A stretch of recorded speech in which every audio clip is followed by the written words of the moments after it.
മടി പിടിച്ച ദിവസമായിരുന്നു ഇന്ന്. രാവിലെ തന്നെ സമയം നോക്കിയപ്പോൾ 9 മണി കഴിഞ്ഞു. എന്നിട്ട് ഞാൻ എണീറ്റില്ല കേട്ടാ.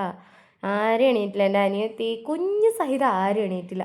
നല്ല മടി എന്ന് പറഞ്ഞാൽ നല്ല മടി. ഇടയ്ക്ക് എണീറ്റ് പോയി. എന്നിട്ട് ഞാനും എൻ്റെ അനിയത്തിയും വീണ്ടും കെട്ടിപ്പിടിച്ച് കിടന്നുറങ്ങി. പിന്നെ നോക്കിയപ്പോഴാ 9:45.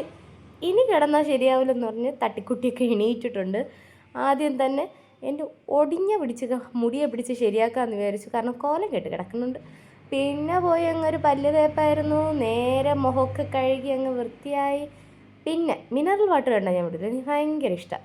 അങ്ങനെ മിനറൽ വാട്ടറും കുടിച്ചു. നേരെ എന്ത് ചെയ്തു, ദോശയ്ക്കുള്ള മാവുണ്ടായിരുന്നു, ദോശയും ചുട്ടു. തലേ ദിവസത്തെ സാമ്പാർ എളുപ്പപ്പണിയാണേ. തലേ ദിവസത്തെ സാമ്പാറുണ്ടായിരുന്നു, അത് വെച്ചങ്ങ് ഒരു സെറ്റാക്കി. പിന്നെ ദോശ ചുടൽ അനിയത്തി ഏൽപ്പിച്ചിട്ട് ഞാൻ ഡയറക്റ്റാണ് ചൂലും കൊണ്ടിറങ്ങി. എന്തിനാ, വീടൊക്കെ ഒന്ന് തൂത്ത് വൃത്തിയാക്കാം. രാവിലെ തൂത്താലും വൈകിട്ടൊന്നും കൂടെ തൂക്കണം. മോനുള്ളതുകൊണ്ടേ തലകുത്തനെ വീട് എപ്പോൾ ആവുമെന്ന് പറയാനേ പറ്റത്തില്ല. അപ്പോൾ അവിടെയെല്ലാം വൃത്തിയാക്കി വന്നപ്പോൾ ഒരു നേരമായി കേട്ടോ. എൻ്റെ റൂമാണ് മെയിനായിട്ടുള്ളത്. കാരണം ഒരുപാട് പണിയാണ് എൻ്റെ റൂമിൽ തന്നെ. അതെല്ലാം കഴിഞ്ഞപ്പോൾ ദോശയും സാമ്പാർ സെറ്റായി. പിന്നെ അങ്ങ് മാക്ക് കഴിയായിരുന്നു കേട്ടാ. ഭയങ്കര ഇഷ്ടം എനിക്ക് ദോശ സാമ്പാർ. 5 മിനിറ്റിൽ അതങ്ങ് കാലിയാക്കി. അപ്പോൾ ഇത്രയേ ഉള്ളൂ. ബായ്.